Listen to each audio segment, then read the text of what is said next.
ये जो गुरुकुल कुरुक्षेत्र है, 21 वर्ष की आयु में मैं उसमें प्रधानाचार्य बनाया था हरि प्रतिनिधि सभा के लोगों ने।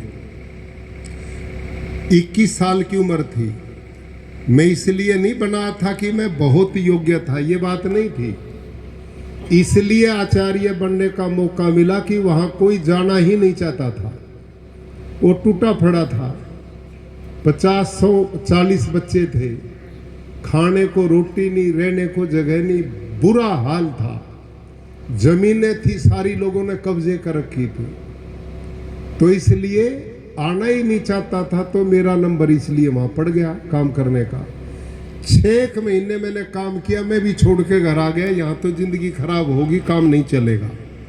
लेकिन वहाँ की मैनेजमेंट में कई अच्छे लोग थे। उनमें चौधरी सत्यदेव सिंह थे, IPS थे, वो रिटायर्ड। उन लोगों ने फिर घर पे आके कहा कि नहीं, हिम्मत करो, हम भी मिलेंगे, आप भी इस गुरुकुल को दोबारा जिंदा करेंगे। मैं फिर भाइयों ने भेज दिया, क्योंकि मेरे पिताजी दृढ़ आर्य समाजी थे। मेरे घर में रोज यज्ञ होता था, गौवें होती थी। 5 हम भाई थे। तो उन भाइयों ने कहा कि पिताजी की इच्छा थी कि एक तो आर्य समाज के काम आना चाहिए खुल करके, भाई तू ये काम कर। तो मेरे को दोबारा फिर भेज दिया वहाँ पे। तो फिर मैंने ईमानदारी से वहाँ सोचा, अब रास्ता नहीं, अब तो यहाँ मेहनत करो। कार्यम व साधेयम साधेयम व पातेयम, या कार्य सिद्ध करो नहीं तो बलिदान हो, ये रास्ता अपना। और उसका परिणाम मेरे आदरणीय भाइयों, जिस गुरुकुल में कोई बच्चा भेजता नहीं था, जिसकी सारी जमीन लोगों ने कब्जे करके 22 साल की गिरदावरी अपने नाम कर ली थी, जमीन से कोई आय नहीं थी, बच्चे गरीब दीनहीन थे, उनके लिए मैं दिन में तो पढ़ाता और शाम को जाकर गांव-गांव में गेहूं चावल दान में इकट्ठे करता था। कंधे पर बोरी 5 किलो, 10 किलो, 15 किलो यूं रखता, फिर इकट्ठी करता, ये काम चलता था। और ये काम मैंने 22 साल तक किया गुरुकुल कुरुक्षेत्र में, 22 साल। तो एक साल, ये 1998 की बात है, दोपहरी के समय मई का महीना में गलियों में दान लेता घूम रहा था। मेरे को लूएं लग गई। मैंने सोचा अब क्या करें, उसमें बुखार हो गया। मैंने सोचा बुखार में तू लेट गया, ये लोग खाने का जो अनाज हो रख के बाकी बेच देंगे, तेरे को कौन देगा, ये गुरुकुल के बच्चे भूखे मरेंगे। तो मैंने अपने आप डॉक्टरी की, क्रोसिन का एक पत्ता खरीदा, दवाई। क्रोसिन तो जानते होंगे ना सारे, बुखार की उस समय दवाई आती थी। आजकल पैरासीटामोल बहुत लेते हैं। तो मैं हर 2-3 घंटे में एक वह गोली खाता और सारा दिन भीख मांगता बच्चों के लिए। तो उस लू में और गर्मी लग करके बुखार मेरा बिगड़ गया। मैंने उन बच्चों का साल का खाने के दाने तो इकट्ठे कर दिए, लेकिन मैं बेकार हो गया और मैं चारपाई पर लेट गया। और जब पता लगा तो मेरा टाइफाइड हो करके वो टाइफाइड भी बिगड़ गया। तो लगभग 10-12 दिन लगातार 103-4 बुखार, 103-4 डिग्री टेम्परेचर मेरे को रहा।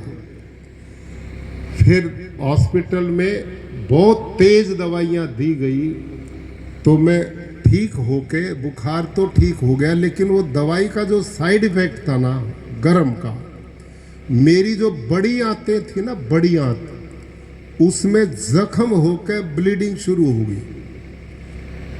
शौच की जगह, लैट्रिन की जगह ब्लड गिरने लग गया। और इतना, फिर मैंने सोचा गर्मी निकल रही, कोई बात नहीं, जवान थे, कुश्ती करते थे उस समय, पता ही नहीं लगा।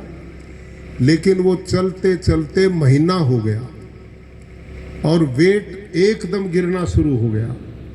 मेरा 88 केजी वेट था उस समय, 88 किलो। और मैं चलते चलते इस बीमारी में 2-2.5 महीना करते करते 53 का रह गया, 53 किलो का, इतना आ गया। जब चिंता हुई, चलना फिरना बंद हुआ, तो अपोलो दिल्ली में बना था उस समय, मेरे भाई वहां ले गए, मेरी वीडियो एंडोस्कोपी की। उन डॉक्टरों ने कहा तुम तो बहुत लेट हो गए, इसकी तो पूरी आंतें खत्म होगी, गल गई, और ये तो कट के बाहर निकालनी पड़ेगी। फिर पीजीआई चंडीगढ़ ले गए, एम्स ले गए, सब ने एक ही रिपोर्ट दी। और यहाँ तक स्थिति बनी, उस समय इतनी सर्जरी का विकास नहीं था जो आज है, कि 2-1 साल यूँ जीवेगा, इससे ज़्यादा जीने का कोई ब्योत है नहीं। तो मेरी मौत सामने मैंने बहुत नज़दीक से देखी, कोई रास्ता नहीं है। बहुत लंबी कहानी, इसको मैं ना कहते हुए, जब आयुर्वेद किया उससे भी मेरा रोग बढ़ता गया। उस समय होम्योपैथी की, उससे भी लाभ नहीं हुआ। सारी दवाइयाँ मेरी फेल हो गई। अंत में एक प्राकृतिक चिकित्सालय था मेरठ पांचली गांव में, एक स्वामी जगदीश्वरानंद थे, 94 साल के बुजुर्ग, वो चिकित्सा करते थे। और मेरे काम को उन्होंने गुरुकुल में देखा था। एक बार वो आए थे और मेरे को अपनी किताब पुस्तक दे गए थे। उस पे एड्रेस लेके मैं उनके वहाँ इलाज पे चला गया। उन्होंने 2.5-3 महीने मेरे को अपने प्राकृतिक चिकित्सालय में रखा। मेरा उपवास किया, 21 दिन में जल पे रहा उसकी बीमारी के समय। और वहाँ मिट्टी पट्टी, पानी उपचार, एनीमा, सब उपचार दिए। 3 महीने में उस व्यक्ति ने जितने मेरे शरीर में फॉरेन मैटर विकार थे वो सारे निकाल दिए। वजन तो मेरा चला गया और भी, लेकिन जब अंदर कोई विकार नहीं बचा तो अंदर मेरी आंतों ने अपनी मरम्मत खुद ही कर दी।